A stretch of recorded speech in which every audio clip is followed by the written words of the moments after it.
A gente vai conversar agora com o tenente-coronel do 34º Batalhão de Infantaria Motorizada de Foz. Ele vai contar pra gente algumas histórias do batalhão que se mesclam com as histórias da fundação de Foz do Iguaçu. Vamos lá?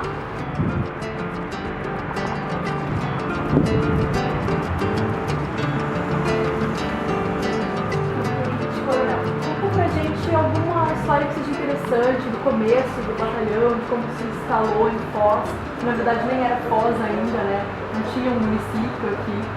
Mariana, a história do batalhão ela começa, na verdade, em 1888, que foi criada a Comissão Estratégica do Paraná com o intuito de ver se aqui tinha condições de se formar uma colônia militar.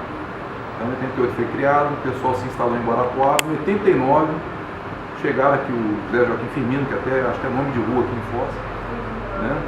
Chegou aqui com uma comitiva, viu que tinham poucos brasileiros, muitos estrangeiros, paraguaios, ingleses, franceses, né?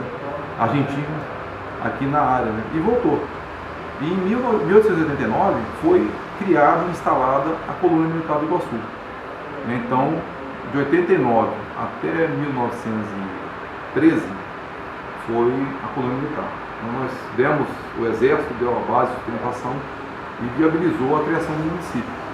Eu acredito que Foz do Iguaçu, quando foi criada, ela até não era desse tamanhozinho, que é um município pequenininho, né? Ela pegava, se não me engano, até quase Guarapuava. Era um município enorme, né? Então, era toda essa faixa oeste. O oeste era Foz do Iguaçu. Então, em 1914 foi criado, oficialmente o município de Foz do Iguaçu, né? E extinto em 1913 para viabilizar a criação da colônia militar, né? Aí ficou de 14 a 32, na verdade 31, nós ficamos aqui sem a presença efetiva do Exército. Em 32 foi criada a Companhia Independente Fronteira, que durou até 1943. Essa companhia ela chegou aqui de barco, né? Então em 32 é criada a companhia, que dura até 43. A companhia em 32 se instalou na antiga Casa de Renda, né? Passou lá pela região também do Colégio Agrícola. Dizem que desembarcou, chegou no Colégio Agrícola, ficou lá naquela região ali. E ficou lá uns dias, depois se instalou definitivamente até 36 na antiga Casa de Renda, que ali naquele espaço antigo da cidade, né? Não tem a prefeitura, tem a antiga secretaria, a secretaria ali. A cidade começou naquela região ali. Começou naquela região. A igreja, exatamente. Foi por ali, né? E depois essas terras foram doadas ao Exército e a gente se transferiu para cá, né? Então, ali no mastro até tem uma placa que fala exatamente dessa data da transferência, né, nossa aqui. Aí, a partir de 43 foi o batalhão, o Exército viu a necessidade de evoluir a companhia para um batalhão. Para você entender, o nosso batalhão hoje ele tem 2 companhias de fuzileiros e uma companhia de comando e apoio. A companhia que existia naquela época era aproximadamente uma de fuzileiros que nós temos hoje. Então, era 1/3 aproximado do efetivo que nós temos hoje aqui no batalhão. Né? Uma conta assim bem básica. Então, em 43 passa a se chamar 1º Batalhão de Fronteira, né? E em 81 muda a denominação com a mesma estrutura, muda para 34 Batalhão de Infantaria Motorizada, que é a denominação atual. Né? Esse percurso tem várias histórias. Né? Houve uma época que o comandante do batalhão cuidava da Santa Casa, ele era responsável por gerir a Santa Casa. Né? A gente viu aqui antes, vários prefeitos eram militares, né? Nenhum era aqui do batalhão, mas vários prefeitos eram militares, devia ter uma boa ligação fora, até do período do governo militar, né? Mas são pessoas que geriram aqui, né? E vários são nome de rua. A gente vê o Joaquim Firmino, Joaquim Firmino é nome de rua.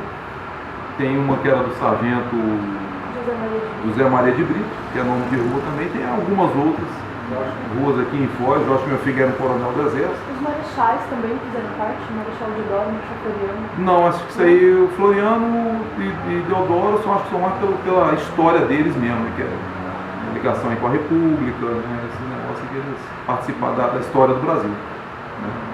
E participamos, quando Itaipu veio, nós participamos. Né. Na época da companhia, até do batalhão, era o exército que era responsável em patrulhar as ruas.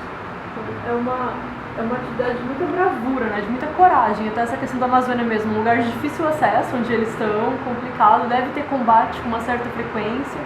Você ir, levar a família, é uma profissão que você se dispõe a cuidar do país acima da sua vida. Nós fazemos um juramento, né? Assim como o médico faz o seu compromisso de médico, a gente tem o nosso juramento. E uma das partes do juramento diz exatamente de defender a pátria, mesmo o sacrifício da própria vida. Então isso aí a gente incorpora e leva para a vida, né? Isso aí a gente usa até o final da carreira, né? Então, imagino que naquela época fosse ainda mais difícil. Hoje as nossas fronteiras são consolidadas, nós temos relações diplomáticas muito boas, relações políticas, militares, né, sociais, muito boas com os outros países, com os vizinhos. Mas naquela época, você imagina você morar aqui desconfiado do Paraguai, se invadir de novo. Aquela história da Guerra do Paraguai, que o Brasil tinha acabado de sair de uma guerra do Paraguai e tinha aqui vizinho. Não devia ser complicado, aquela época devia ser mais difícil ainda, aquela convivência, devia ser uma desconfiança. Mas hoje, graças a Deus, a missão ela é, vamos dizer assim, facilitada pela relação que a gente tem hoje de amizade, de conhecimento com o pessoal. É bem mais fácil. Obrigada.